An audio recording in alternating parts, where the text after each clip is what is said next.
Lync is Microsoft's unified communications tool for business users. It unifies instant messaging, phone messaging, voice messaging, video messaging, conference calls, all into a single tool. Generally, it's used for internal communications inside the firewall on your own network, though it will reach outside and allow others to communicate with you very nicely as well. There are several different flavors of Lync. We're first going to look at Lync 2013, which runs on the Windows desktop. So let's go ahead and launch into Lync. It asks for our username, so we'll type that in. Usually that's your email name. You can set your availability if you'd like, even before you sign in. And when you sign in, it asks for your password. You give them that once, and then it will remember your password if you'd like. You can also have it remember to automatically launch Lync and sign you in so that anytime you start your system, you're ready for incoming communications. We'll go ahead and do that. So now we're signed in. We can see who we are up here at the top, and there's a little picture in case you forget what you look like. And it starts with my contacts tab. I can see a list of all my contacts down there that I might want to communicate with. I can also click on a conversations tab and see all my conversations in the past. I could filter for missed communications. I could look at just calls.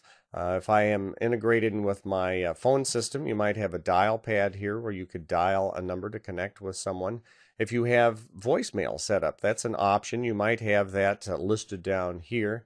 It is nicely tied in with your Outlook calendar, so any Lync appointments you have in Outlook automatically appear here, and you just click on them when the time comes and start that meeting. Lync makes it easy for you to quickly communicate with your contacts. You just hover over a contact and a quick link bar appears there where you could single click and start an instant message, voice call, video call, look at their contact card, all just a couple of clicks away to initiate those conversations. Now here we're looking at Lync running on the desktop in Windows. If you're a Windows 8 user, you might want to use the Windows 8 app version of Lync, which is a full screen immersive touchscreen version. So I can simply tap on a contact here and I see the quick link bar. I can tap again and form a communications very quickly and easily. It also runs on other mobile devices. Here we have it running on the Windows Phone. There's a version of Lync for that. And we'll sign in. And you can see a list of your contacts. You can see a list of your meetings. You can see your personal information right there on Windows Phone. It also works on the iPhone. We've got Lync for iPhone right here. We get signed in and you see the same list of contacts. We can go to meetings. You see the same list of meetings. And you've got my info right there. So it's the same basic experience on iPhone, on Windows Phone. It also works on the iPad. A lot of people use iPads, so you can go in here and launch Lync for the iPad. Again, you've got the list of contacts. You've got the quick link bar there for communicating with them.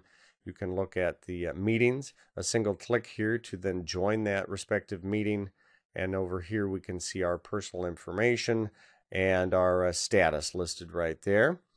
If you are on an Android device, be it an Android tablet or an Android phone, there's also a version of Lync that will run on Android, so those people can look forward to using that on those platforms. And if you're on none of those, maybe you're outside of the organization, you can invite someone to use Lync in the browser. If you're having a conference call or a meeting, they can fire it up in any popular browser and join the meeting right here. They get a rich interface where they can see the others if you're sharing that. They can even go to a full screen view right there, all from any popular browser running the Lync web app. Here we are back on the Windows desktop. And if I wanted to change some of the settings that I have on Lync, I can go into this little gear right here. And specifically, I want to show you under the Personal tab of Options, there's where it will automatically start Lync when I log into Windows. And this is a good idea because if someone tries to contact you, if Lync isn't running, they won't be able to get you. So it's good to have it started and running. If for some reason you don't want it going, you can uncheck that and then it will not appear. Now, when you want to close out of Lync and exit it, you might think you'd hit the X in the upper right-hand corner. That works with most programs. But in Lync, what that does is that just minimizes it down to the taskbar. Because Lync is a very persistent program. It wants to be running so it can accept your calls. So if you really do want to exit from Lync, you can hit this little down arrow here, go into the File menu, and choose Exit right down there at the bottom, and that will then sign you out and exit from Lync. So that's been a look at getting started with Microsoft Lync 2013.